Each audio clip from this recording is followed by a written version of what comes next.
Buenas tardes, mi nombre es Elismar Ramírez, representante de Med Academic Venezuela.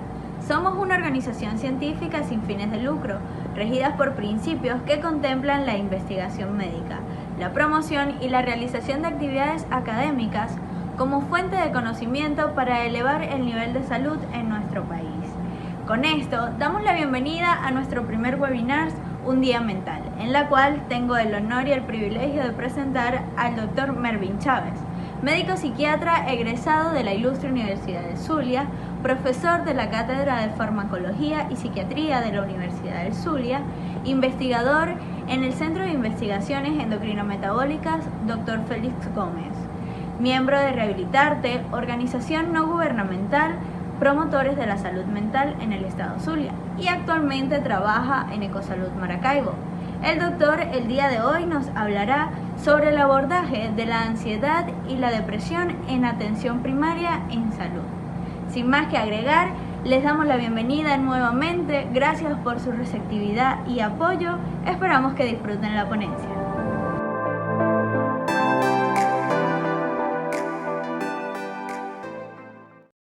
Mervin Chávez Castillo, médico psiquiatra, médico profesor de la Universidad del Zulia en las cátedras de Farmacología y Psiquiatría. Hoy voy a estar aquí hablándoles de depresión y ansiedad y su abordaje en atención primaria en salud. En primer lugar, muchísimas gracias a todos por la invitación y espero que les sea de mucho provecho esta presentación. Primero que todo, tenemos que tener claro de qué vamos a hablar. Vamos a estar hablando de problemas del estado de ánimo.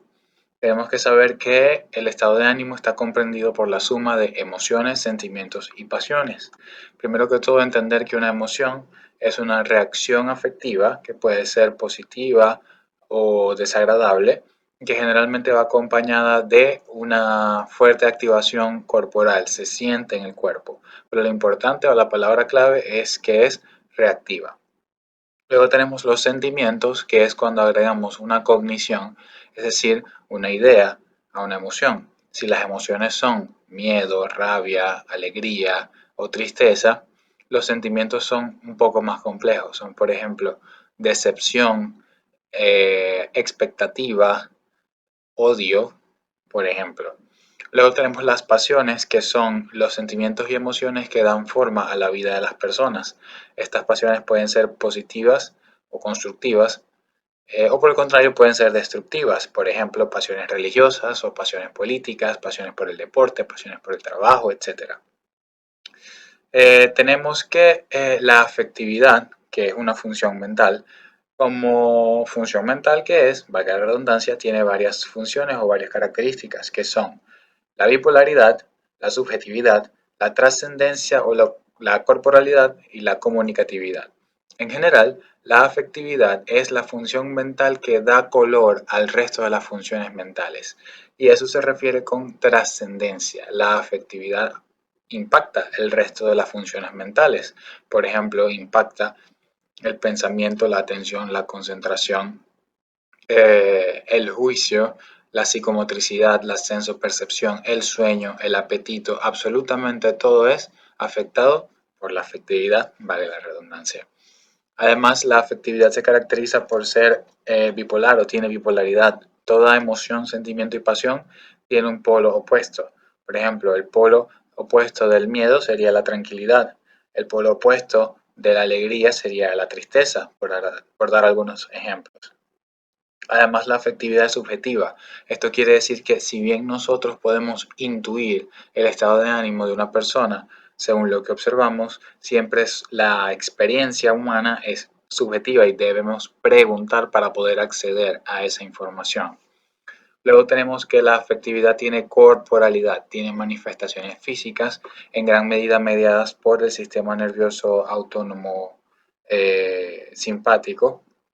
Y por último, la función de la afectividad es la comunicatividad, es dar a conocer a otros lo que está ocurriendo mentalmente dentro de nosotros. Por ejemplo, la tristeza comunica necesidad de ayuda, la ira comunica sentimientos de injusticia, el miedo comunica sentimientos de inseguridad y ejercen o piden una respuesta de lo que está alrededor. Y esa es la función de la afectividad.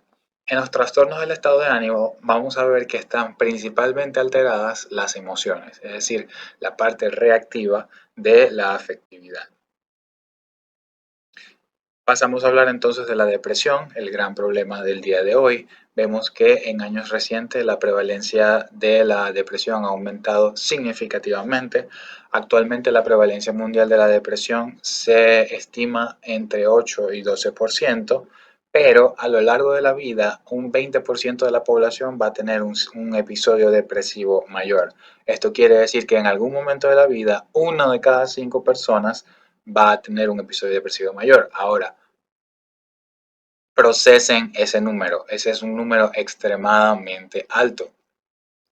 Además tenemos que si sumamos todos los años o todo el tiempo de discapacidad por cada año que se atribuye en el plano laboral a la depresión, nos da un total de 63.200.000 años estimados de discapacidad por año. Y esto se acompaña de una carga económica anual de más de 210 billones y medio de dólares americanos. Esto a nivel mundial. Además, eh, hasta un 13% de los casos de depresión mayor pueden finalizar en suicidio, pero aún más preocupante que eso es que hasta 15% de los casos de depresión se asocian con enfermedad cardiovascular, que si lo recuerdan es la primera causa de morbilidad y mortalidad a nivel mundial y además se puede asociar con cáncer, que es otra causa importante de morbilidad, mortalidad y sobre todo pérdida de calidad de vida. Entonces comenzamos a ver la depresión no como una cuestión intangible o psicológica, sino realmente como un problema médico, que es uno de los mensajes principales que debemos llevarnos. La depresión es un problema médico que amerita una aproximación y un manejo médico. Ahora bien, ¿cómo se diagnostica un episodio depresivo mayor o un trastorno depresivo mayor? Debemos tener la presencia de al menos 5 de los siguientes síntomas durante al menos 2 semanas. Y esos síntomas son ánimo deprimido, anedonia, alteraciones del apetito o de peso, agitación o retraso psicomotor, alteraciones del sueño, ya sea por exceso, hipersomnia, o por defecto, insomnio, o un sueño no reparador, sensación de pérdida de energía, pensamientos de muerte o suicidio, sentimientos de culpa o inutilidad y dificultad para la concentración. Anedonia, debo aclarar, es un término que se utiliza para describir la dificultad para experimentar o la imposibilidad de experimentar placer en las actividades que previamente resultaban placenteras. Ahora, de los al menos 5 síntomas que debemos presentar durante 2 semanas, al menos 2 de esos deben ser uno de los que están marcados en rojo, que son los denominados síntomas nucleares de la depresión. Entonces, en resumen, tenemos un total de 9 síntomas posibles, de esos necesitamos al menos 5 durante al menos 2 semanas, y de esos 5, al menos uno debe ser uno de los síntomas nucleares de la depresión, que son el ánimo deprimido o irritable y la anedonia. Para realizar el diagnóstico de la depresión es importante que debamos distinguir del duelo y otras reacciones normales. Y aquí siempre debemos recordar que todos los problemas de salud mental deben considerarse en un contexto, en su propio contexto sociocultural y biográfico de la persona. Hay lugares, por ejemplo, en Latinoamérica, donde el duelo prolongado con manifestaciones externalizadas de emoción intensas se consideran normales y no debería catalogarse siempre como depresión. Entonces aquí siempre el juicio clínico y el contexto o la información sociocultural y biográfica es muy importante, pero debemos hacer esa diferenciación. No toda tristeza es depresión, la tristeza es normal, no debemos tenerle miedo a la tristeza. Además, todos estos síntomas no pueden ser atribuibles a una afección médica o una sustancia y no pueden explicarse por un trastorno del espectro de esquizofrenia. Asimismo, nunca ha habido un episodio maníaco. Si hubiese un episodio maníaco, tendríamos que catalogarlo como un trastorno bipolar, que no es el caso de lo que vamos a revisar el día de hoy. Además de hacer el diagnóstico de depresión cumpliendo con todos estos criterios, podemos hacer algunas especificaciones. Debemos especificar la severidad como leve, moderada o grave. ¿Cómo hacer esto? Un criterio adicional para todo esto que dijimos anteriormente es que las alteraciones deben condicionar una afectación significativa de lo laboral, lo social, lo familiar o cualquier otra área del funcionamiento de la persona. Es decir, debe causar un malestar clínicamente significativo. En base a ese malestar clínicamente significativo y su magnitud, nosotros clasificamos como leve, moderado o grave. Es algo relativamente subjetivo, aunque puede apoyarse en escalas de medición que vamos a ver más adelante. Sin embargo, el grado de disfunción o desadaptación causado por los síntomas depresivos va a ser la guía para especificar la severidad. Además, debemos agregar algunos denominados especificadores, que son características especiales que pueden darle un matiz diferente al tipo de depresión. Depresión es una etiqueta diagnóstica muy amplia que incluye muchos subtipos de depresión. En el DSM-5 están contemplados los que ven en pantalla. No voy a dar detalles de todos en este momento porque son muchísimos y esto se convertiría pues en una clase de 20 horas, pero sí debemos saber que la depresión es una enfermedad de mil caras y puede presentarse de muchas maneras. Puede presentarse con ansiedad, con características melancólicas, atípicas, mixtas, con la manía, con características psicóticas, con catatonía, puede iniciar en el periparto, lo cual es un indicador importante, o puede tener un patrón estacional. Todo esto se los dejo de tarea para la casa, para repasar los detalles que matizan cada uno de estos especificadores, pero es importante hacer una aproximación a eso con la historia clínica en el diagnóstico inicial. Vemos que el DSM-5 contempla una categoría de trastornos depresivos, dentro de los cuales hay varios trastornos depresivos. El que acabamos de ver es el modelo, es el trastorno depresivo mayor, pero ahí también va a estar el trastorno depresivo persistente, el trastorno disfórico premenstrual, el trastorno de desregulación perturbador del estado de ánimo, que está marcado en rojo porque es un diagnóstico que se debe realizar en la infancia o que tiene su inicio en la infancia. Luego tenemos el trastorno depresivo inducido por sustancias o medicamentos y el trastorno depresivo debido a otra afección médica. Me voy a enfocar primero en el trastorno depresivo mayor y luego vamos a ver las pequeñas diferencias que tienen en base o en comparación con este modelo.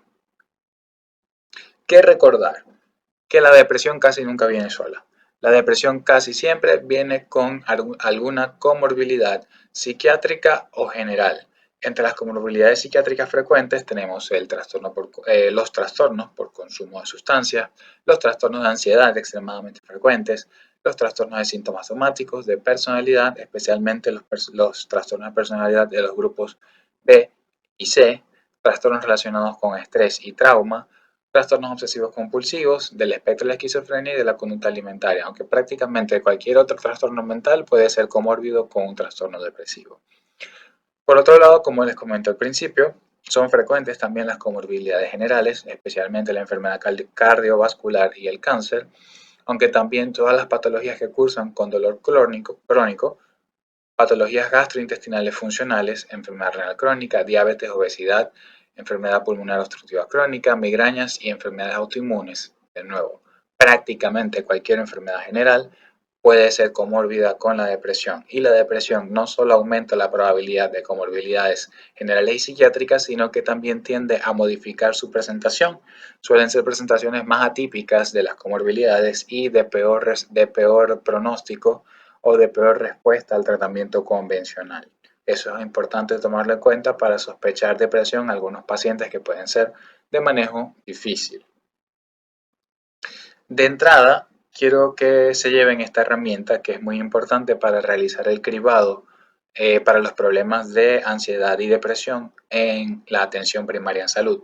Se llama el PHQ-4 o PHQ-4. Es el cuestionario de salud de los pacientes de 4 ítems. Son 4 ítems sencillos. Fíjense que se pregunta durante las últimas 2 semanas con qué frecuencia se ha sentido afectado por los siguientes problemas. Son 4. Sentirse nervioso, ansioso o al borde, no poder detener o controlar las preocupaciones, sentirse decaído, deprimido o desesperanzado y poco interés o placer en hacer actividades. Los 2 primeros ítems evalúan ansiedad, los últimos 2 ítems evalúan depresión. Fíjense que según la frecuencia con la que hayan presentado esto en las últimas 2 semanas, se le asigna una puntuación. Si tienen 3 o más puntos en los primeros 2 ítems, debemos sospechar ansiedad y evaluar más a fondo.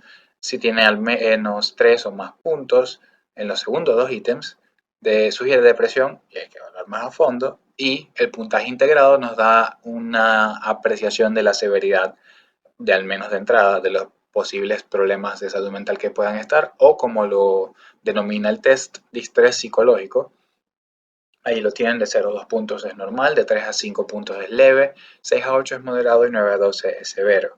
Esto es sencillo, 4 preguntas que se pueden hacer a todos los pacientes en el contexto de la atención primaria en salud y nos va a servir de screening, tamizaje, cribado, como lo queramos llamar, para ver en quién debemos profundizar la evaluación de problemas de salud mental y quiénes podemos dejar tranquilos y seguir evaluando en otros aspectos por los cuales podrían haber consultado. Muy importante llevarse de esto el PHQ, una manera rápida de hacer cribado para los principales problemas de salud mental o los más comunes en atención primaria en salud, que son ansiedad y depresión. Una vez que se hace el cribado, si da positivo, debemos proceder a evaluar los criterios diagnósticos de la depresión propiamente, luego a realizar los especificadores o los distintos subtipos. Luego podemos evaluar la severidad con distintas herramientas, hay muchísimas, como la escala de Hamilton, la escala de Montgomery-Åsberg que aparece ahí, o la escala de Beck. Cualquiera de esas nos da una apreciación un poco más objetiva de la severidad, a diferencia de la apreciación subjetiva según el grado de desadaptación que les comenté al principio. En todo paciente con síntomas depresivos siempre es importante evaluar el riesgo de suicidio, lo cual es un tema completamente aparte, pero que también puede hacerse a través de tests estandarizados como el inventario de suicidio de Beck o varios otros. Luego evaluar por la presencia de comorbilidades psiquiátricas y por último evaluar las comorbilidades médicas que podrían estar asociadas o ser causas del problema. Muy importante evaluar siempre eh, el síndrome depresivo causado por un problema u otra afección médica o sustancia. Esto es una apreciación general de todo lo que debemos evaluar en una persona que da positiva para síntomas depresivos en un proceso inicial de cribado. Antes de pasar al tratamiento y luego de haber realizado el diagnóstico, debemos recordar que los trastornos mentales se consideran entidades biopsicosociales. Es el enfoque holístico que se maneja en la actualidad, donde tenemos factores biográficos, sociales, culturales, psicológicos y psicobiológicos que modifican la epigenética, que a su vez influye sobre la genética, lo cual modifica el ambiente endocrino-metabólico, lo cual modifica la expresión y función de distintos neurotransmisores. En un primer nivel, GABA y glutamato, que son los principales inhibidores y activadores respectivamente a nivel del sistema nervioso central, que a su vez modulan la actividad de las 3 monoaminas, serotonina, dopamina y norepinefrina o noradrenalina, que son las principales mediadoras a nivel neurobiológico de los distintos síntomas de la depresión. Ahora, esto que acabo de describir es el enfoque distal o top-down, de afuera hacia adentro. También podemos tener un enfoque proximal, donde cambios endógenos en las monoaminas modifican a los otros neurotransmisores, lo cual se manifiesta en cambios endocrinometabólicos con cambios en la expresión genética y se va a traducir en cambios psicobiológicos, psicológicos, culturales, sociales y biográficos. Podemos verlo de ambas maneras. ¿Qué pasa? El modelo médico tiende a enfocarse en verlo de adentro hacia afuera, el enfoque proximal o bottom-up. Mientras que el enfoque de trabajadores en psicología, orientación o trabajo social suelen usar un enfoque distal o de afuera hacia adentro, top-down. ¿Qué es lo ideal? Que todos los trabajadores en salud de manera integrada puedan confluir en sus aproximaciones y de manera que se pueda construir un equipo interdisciplinario de atención en salud y se busque siempre la mejoría del paciente, siempre los mejores resultados y el mejor pronóstico va a ser con un modelo integrado, donde confluya lo proximal y lo distal. Pero como hoy vamos a hablar del modelo médico, vamos a hacer mucho énfasis en la modificación de la neuroquímica, que es el enfoque proximal. Bien, fíjense que a nivel del tratamiento, siempre debemos incluir modificaciones del estilo de vida, como recomendaciones o orientaciones nutricionales y en actividad física, si es necesario, realizar las interconsultas. No le tengan miedo a las interconsultas con el nutricionista y especialistas en actividad física. Recuerden que la nutrición define lo que somos y la actividad física es medicina. Si es necesario y son puntos esenciales o de gran importancia en el paciente, realizar las interconsultas pertinentes. Igualmente, realizar las intervenciones psicosociales que sean necesarias en casos de maltrato, violencia, abuso o cuando se vean violentados los derechos fundamentales de las personas, necesitamos una intervención social o legal, lo que sea necesario. Luego debe haber un control general de la salud, con énfasis en un control hormonal y de los factores de riesgo cardiovasculares y metabólicos. Y por último, eh, considerar, junto con el uso de antidepresivos, que lo vamos a ver más adelante, utilizar otros medicamentos u otros moduladores de glutamato, GABA, acetilcolina y melatonina. Sin embargo, a nivel de antidepresivos, el esquema es el siguiente. Para un episodio de depresión mayor, si es una depresión leve o moderada, indicamos un fármaco antidepresivo por 6 semanas. Si remiten los síntomas, se mantiene por 6 meses para evitar recaídas. Si no remiten los síntomas, debemos cambiar a otro antidepresivo de otra diferente clase. Ahorita vamos a ver las distintas clases de antidepresivos. Luego de 3 fracasos terapéuticos, debemos agregar un modulador del humor. Si no hay remisión, se utiliza la terapia electroconvulsiva. En cualquier momento dado, podemos utilizar ansiolíticos e hipnóticos en caso necesario, y la psicoterapia y la psicoeducación siempre, repito, siempre deben ir de la mano. Actualmente, algunas guías de tratamiento formales indican que los casos leves de depresión pueden manejarse ya sea independientemente con farmacoterapia o independientemente con psicoterapia. Sin embargo, se ha observado que los mejores pronósticos siempre son con el modelo integrado, es decir, farmacoterapia más psicoterapia. Cuando la depresión se vuelve grave, se recomienda o está indicada la hospitalización. Igualmente, cuando hay síntomas psicóticos, no solo es la hospitalización, sino también el uso de antipsicóticos. Igualmente, cuando hay inhibición psicomotriz, debe utilizarse la terapia electroconvulsiva desde el principio y mucho más cuando hay intento de suicidio o ideas suicidas persistentes, junto con la hospitalización va también la terapia electroconvulsiva. Este es el esquema a grandes rasgos del tratamiento del episodio depresivo mayor. Aquí tenemos los distintos grupos de antidepresivos, son muchos. No los podemos repasar todos, vamos a repasar algunos superficialmente, pero sí quiero que sepan que a lo largo de las próximas imágenes, siempre que vean un punto violeta va a ser 5-hidroxitriptamina, que es serotonina, un punto verde va a simbolizar la dopamina y un punto naranja va a simbolizar la noradrenalina o norepinefrina, que son las 3 monoaminas. Distintos antidepresivos modifican distintas monoaminas. Por ejemplo, los tricíclicos se centran esencialmente en la serotonina y la noradrenalina, mientras que los inhibidores selectivos de la recaptura de serotonina, como su nombre lo indica, se centran en la serotonina y así sucesivamente. ¿Y por qué esto es importante? Pues porque distintas monoaminas actúan en distintas áreas del cerebro y modulan distintos síntomas de la depresión.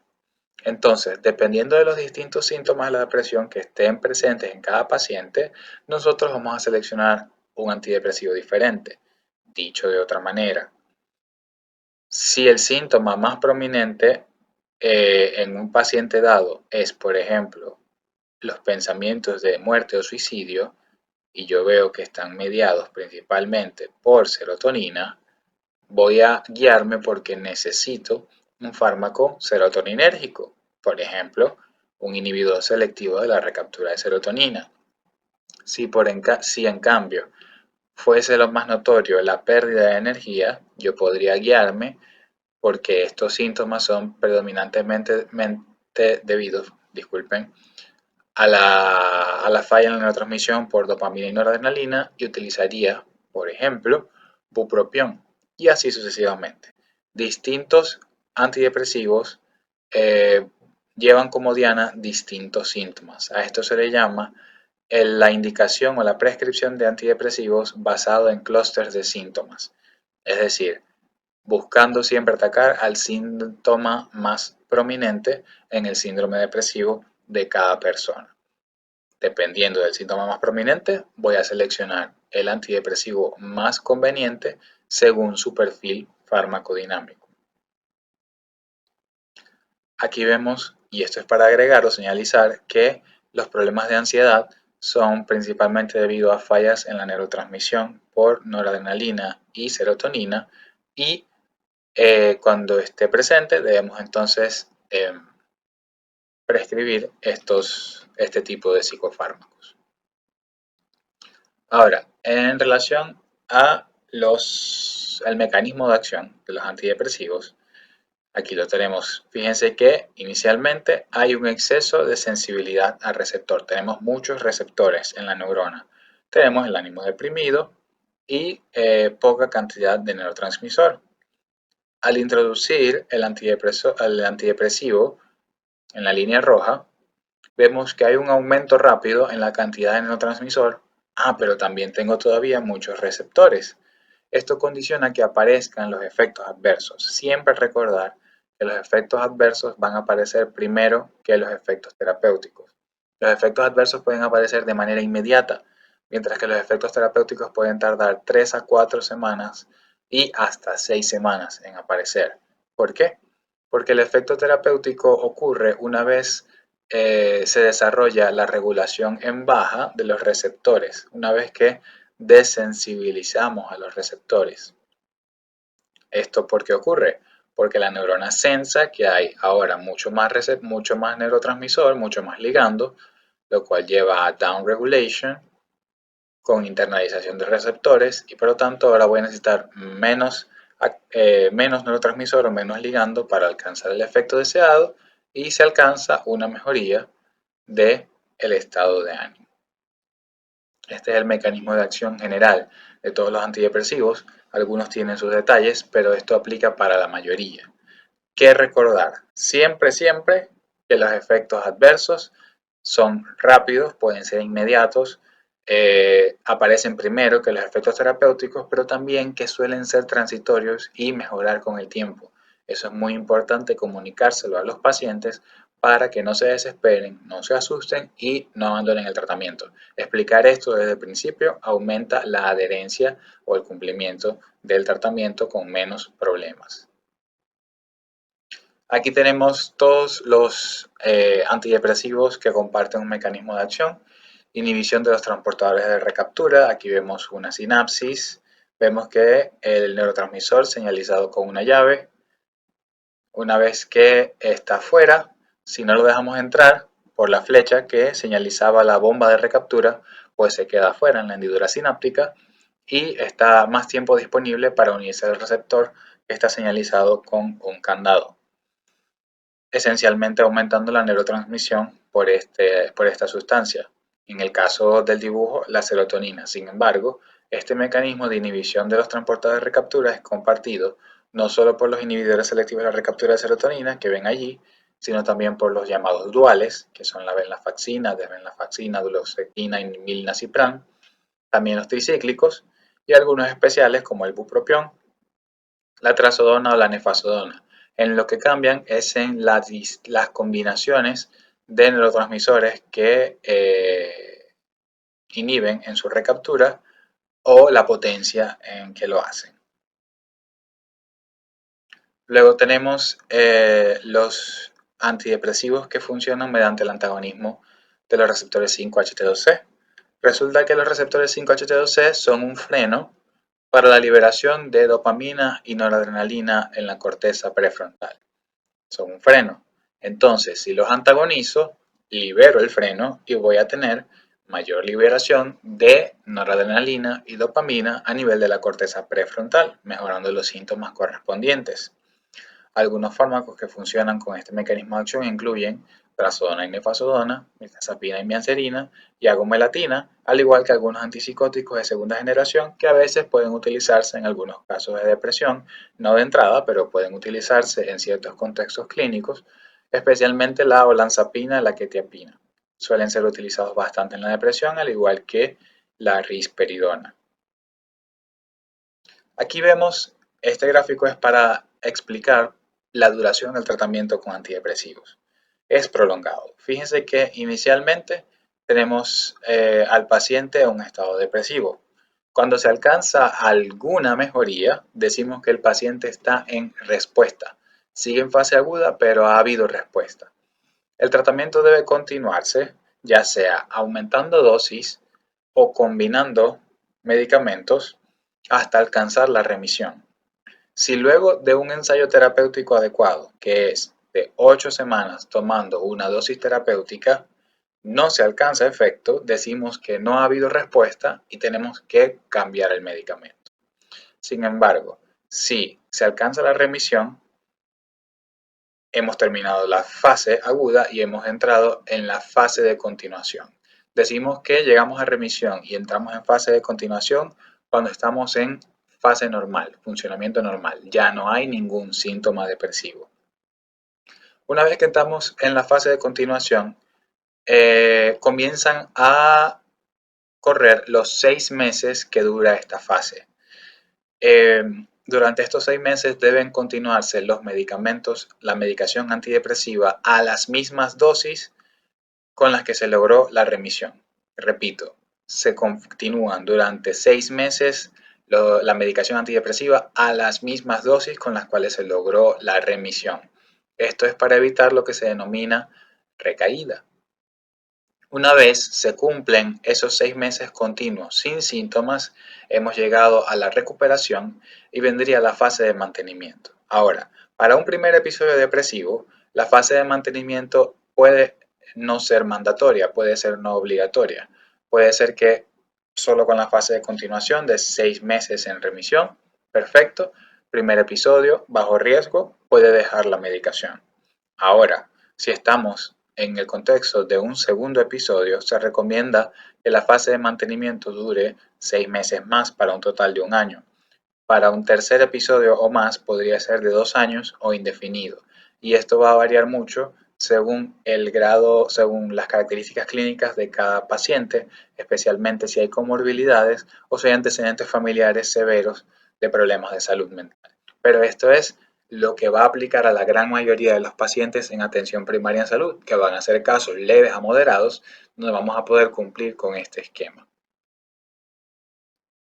Bien, para hablar un poco de los distintos subtipos de trastornos depresivos, más allá del trastorno depresivo mayor, tenemos el trastorno depresivo persistente, donde hay síntomas presentes durante 2 años o más de manera continua y nunca han estado ausentes los síntomas por más de 2 meses seguidos. Es un trastorno de difícil manejo y requiere la referencia a psiquiatría. Luego tenemos el trastorno disfórico premenstrual, donde en la mayoría de los ciclos menstruales aparecen al menos 5 de los síntomas que se describen abajo en la semana previa a la menstruación y desaparecen en la semana posterior. Esto se considera un trastorno depresivo. Fíjense que incluye la habilidad afectiva, irritabilidad, ánimo deprimido, ansiedad, anedonia, bastante similar, solamente que es de manera cíclica o fluctuante. Y por último, el trastorno desregulador o perturbador del estado de ánimo, que consiste en un ánimo irritable y persistente con accesos de cólera o llamadas también rabietas o pataletas, al menos 3 por semana durante un año y que debe iniciar entre los 6 años y los 18 años de edad. Es una forma de depresión infantil que debemos estar atentos.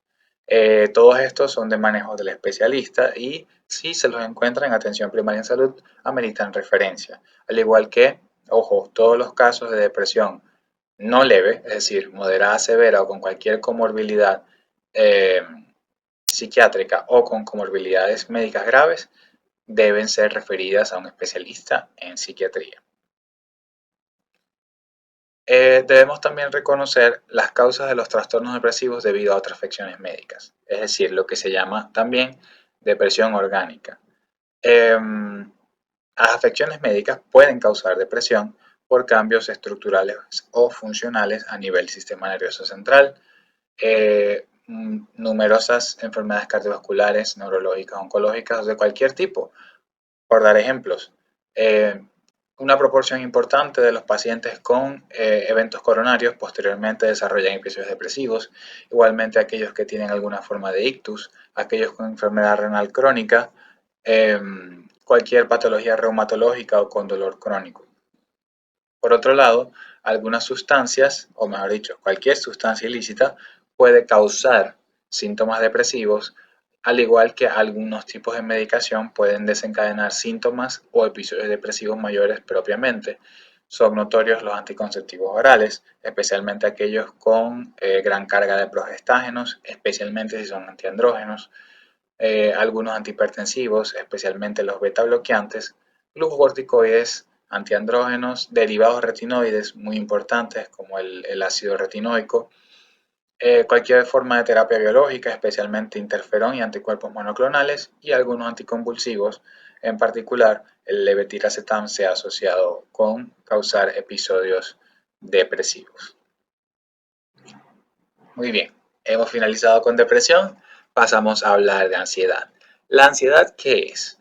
Es un estado emocional desagradable caracterizado por una sensación de expectación aprensiva, es decir, temor a lo que viene. No sé si puedo lidiar con lo que pueda ocurrir. Tengo miedo, hay anticipación. Eh, Más específicamente, dentro de la anticipación, la ansiedad es expectación ante algo en el futuro. Decimos, o a manera semiológica, cuando el temor es en el presente y se puede identificar el problema que lo causa, decimos que es miedo. Cuando este temor es autorreferencial, es decir, hacia mí, todo tiene que ver conmigo, comenzamos a hablar de paranoia y ya es un tema más relacionado con la psicosis, aunque puede estar muy vinculado. Y por último, cuando es muy intensa y hay predominio de las manifestaciones corporales, decimos que hay pánico. El pánico se maneja en crisis, en picos. Ahora, algo que hay que entender es que la ansiedad puede ser normal o adaptativa, o puede ser patológica o desadaptativa. ¿Cómo diferenciar? Si la ansiedad nos mueve a activarnos y resolver el problema, decimos que es adaptativa. Mientras que por el contrario, si nos paraliza y no nos permite atender el problema, decimos que es desadaptativa. Eso es lo que denominamos la perspectiva categorial para diferenciar entre ansiedad normal o patológica. Pero también tenemos la perspectiva cuantitativa, donde dependiendo de la frecuencia, la intensidad y la duración de la ansiedad, vamos a diferenciar entre si es normal o patológica. Pero siempre olvidar que la ansiedad que nos propulsa, siempre recordar, perdón, que la ansiedad que nos propulsa es positiva, es adaptativa. No hay que tenerle miedo, al igual que la tristeza es normal y no todo es depresión, la ansiedad también puede ser normal y no todo es un trastorno de ansiedad.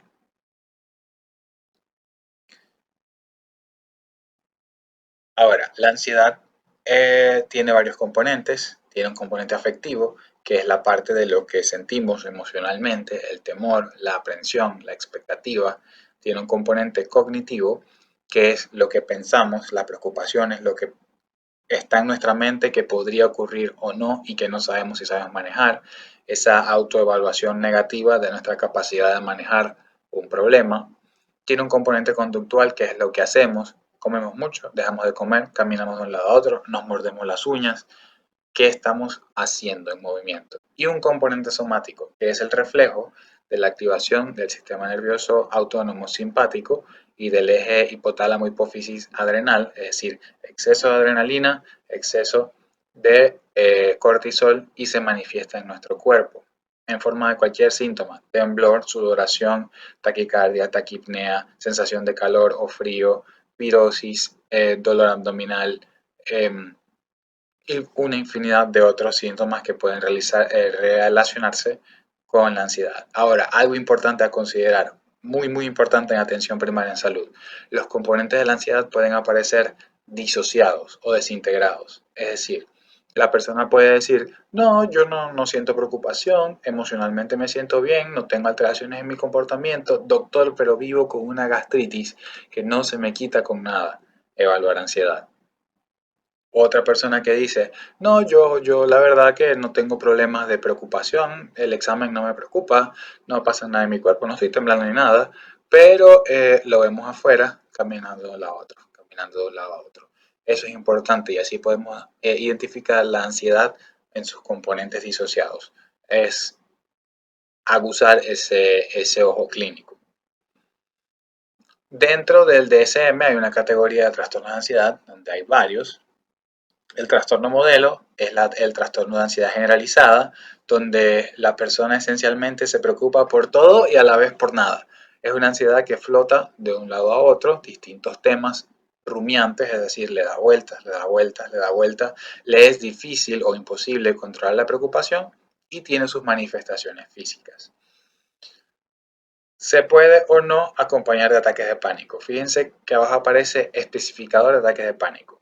Un ataque de pánico es un episodio autorresolutivo de 10 a 30 minutos de duración generalmente, en el cual hay un pico de ansiedad donde se siente una angustia muy intensa con manifestaciones físicas muy intensas y suele acompañarse de sensaciones de muerte inminente o de desrealización, es decir, no reconocer el mundo alrededor o de despersonalización, es decir, de no conocerse uno mismo. Y al final la persona queda exhausta y muy angustiada. Los ataques de pánico o este especificador puede ocurrir en el contexto de cualquier problema de salud mental, pero obviamente es más frecuente en los problemas de ansiedad. Entonces, cualquier trastorno de ansiedad puede acompañarse de ataques de pánico. Pero además, tenemos un trastorno de pánico, que es cuando aparecen de manera aislada los ataques de pánico, eh, y en eso consiste, ataques de pánico recurrentes con episodios intercrisis donde aparentemente no pasa nada. Luego tenemos la agorafobia, que se caracteriza por un temor a las situaciones donde es difícil prever un escape o acceder a ayuda. La persona puede tener miedo a los espacios abiertos o a los espacios cerrados o situaciones en las cuales sea difícil un escape generalmente. Tenemos el trastorno de ansiedad social, donde el miedo gira en torno a el escrutinio o el juicio o la crítica de otras personas. Por ejemplo, eh, actuar en público, dar una exposición, hablar en público, pero puede ser también cosas más sutiles como temor de ser visto comiendo en público, utilizar cierta ropa en público, etc. La fobia específica es un temor a, algo, a una situación o elemento circunscrito que puede o no reconocerse como racional, pero que causa conductas de evitación.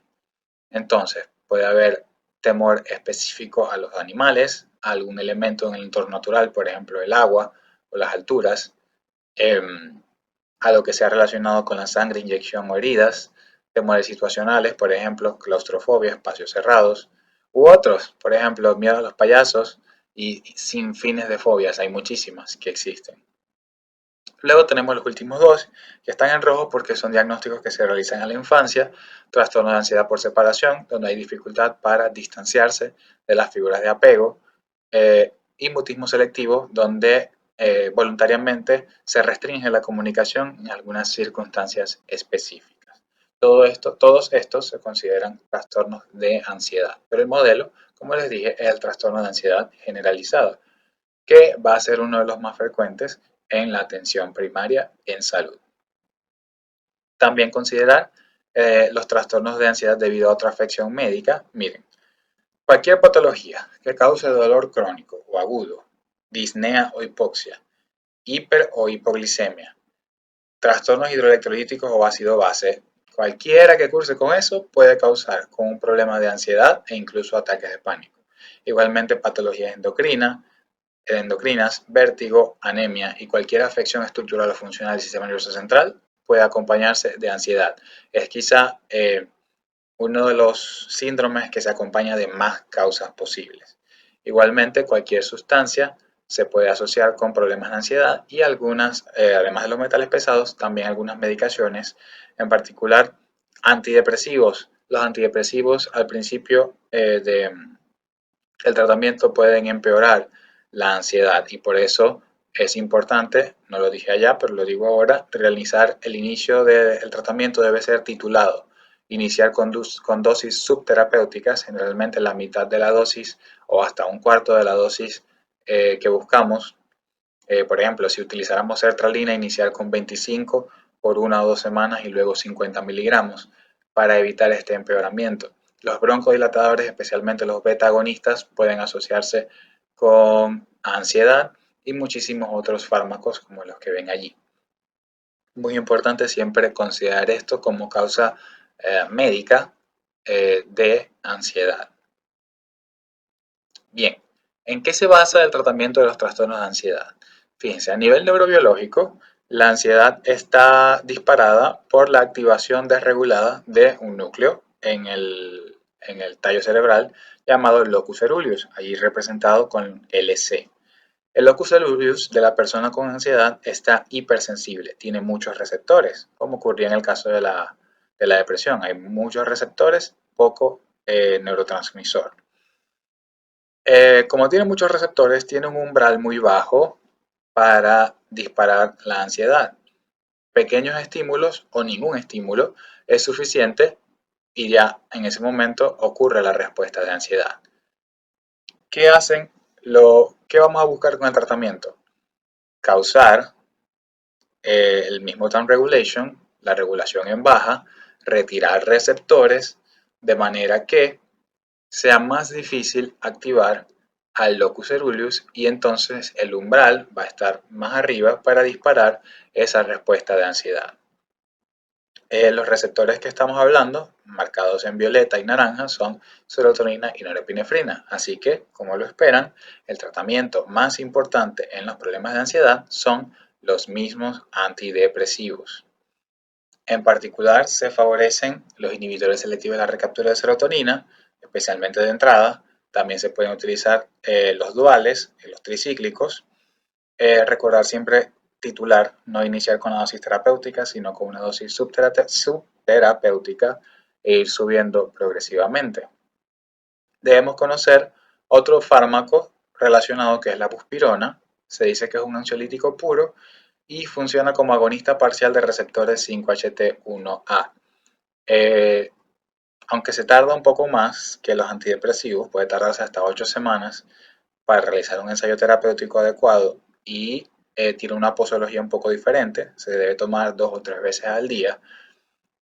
No se asocia con ninguno de los efectos adversos propios de los antidepresivos, es mucho mejor tolerado y puede ser útil especialmente en el caso de la ansiedad generalizada. Para las personas que tienen hiperactivación autonómica podemos indicar beta bloqueantes que funcionan, como su nombre lo dice, antagonizando los receptores beta adrenérgicos. En particular se recomienda el propranolol, aunque también se puede usar el metoprolol, por supuesto tomando en cuenta posibles eh, comorbilidades cardiovasculares o de cualquier otro tipo. Se utilizan de manera situacional cuando haya hiperactivación autonómica. Generalmente se indican de manera SOS, aunque en casos graves pueden indicarse de manera fija. Repito, no afectan la parte mental, no afectan conductas, emociones o pensamientos, pero sí pueden controlar la parte somática, las manifestaciones físicas de la ansiedad. Luego tenemos los más esperados y los más controversiales. Los moduladores alostéricos positivos de los receptores de benzodiazepinas. Las benzodiazepinas, bien, ¿cómo actúan? Como su nombre lo dice, son moduladores alostéricos positivos de los receptores de benzodiazepina que a su vez están localizados en los receptores GABA. Esto quiere decir que aumentan la frecuencia de apertura de los receptores GABA, por lo tanto dejando entrar cloro a la neurona e hiperpolarizándola, lo cual hace más difícil su activación y entonces tenemos la tranquilización. Tienen varias interacciones, en particular con el etanol, el alcohol, también con los barbitúricos y evidentemente con el GABA. Entonces, todos los fármacos que potencien estos efectos pueden causar una interacción farmacodinámica importante, potenciando los efectos de las benzodiazepinas, por ende, evitar. Bien, El problema que todos conocemos con las benzodiazepinas es el de dependencia. ¿En cuánto tiempo se desarrolla dependencia? Como promedio, entre 3 a 4 semanas si es utilizado de manera inapropiada. Si es utilizado de manera apropiada, la mayor parte de las veces no va a haber problemas de dependencia. Es muy importante que el uso de benzodiazepinas sea supervisado, no más de 4 semanas. Lo recomendado es un promedio de 2 semanas. Solo en casos graves se recomienda que esto se prolongue. En atención primaria en salud, siempre intentar evitar la prescripción de benzodiazepinas a toda costa. Recuerden que el principal tratamiento para la ansiedad son los antidepresivos. Y si es necesario indicar benzodiazepinas, siempre hacer énfasis en que el paciente regrese a la consulta de seguimiento para hacer la reducción progresiva de las benzodiazepinas y eventualmente su eliminación lo más pronto posible. Ahora, no todas las benzodiazepinas tienen el mismo potencial de dependencia. Fíjense que mientras más corta sea su vida media y mayor sea su potencia, mayor es el potencial de dependencia. Entonces, algunas benzodiazepinas como midazolam o triazolam tienen un riesgo de dependencia mucho mayor que otras como clorazepato o flurazepam. Y también recordar que no todas las benzodiazepinas fueron hechas iguales. Distintas benzodiazepinas tienen distintos usos. Aquí pueden verlo, pueden pausar y ver en detalle, pero recuerden siempre que eh, las que están indicadas para el manejo de la ansiedad son algunas como lorazepam, oxazepam, alprazolam, clonazepam, cloriazepóxido, clorazepato y diazepam. Se recomienda en particular las que se han asociado de estas con menor eh, somnolencia, que es otro efecto adverso importante, son el clorazepato y el clordiazepóxido. Sin embargo, todo esto depende de, generalmente seleccionamos las benzodiazepinas, no solo según su uso terapéutico que deseemos, sino también según las comorbilidades que pueda tener el paciente, eh, y siempre intentando utilizar el menor número de fármacos posibles. Bien, esta ha sido una clase turbo, súper rápida, del manejo de la depresión y la ansiedad en la atención primaria en salud. Es apenas una mera introducción. Les recomiendo estudiar mucho, repasar todo esto, devolver el video y volverme a escuchar muchas veces y que quede todo bien grabado y bien comprendido. De verdad espero que les sea de provecho. No le tengan miedo a la psiquiatría. Es una especialidad muy bonita y si logran integrar la salud mental en su práctica general como médicos de atención primaria en salud, siempre van a lograr no solo una mejor relación médico-paciente, sino también mejores resultados para sus pacientes. Los dejo con el lema de mi universidad, post nubes Febus, después las nubes, el sol y bueno, hasta la próxima.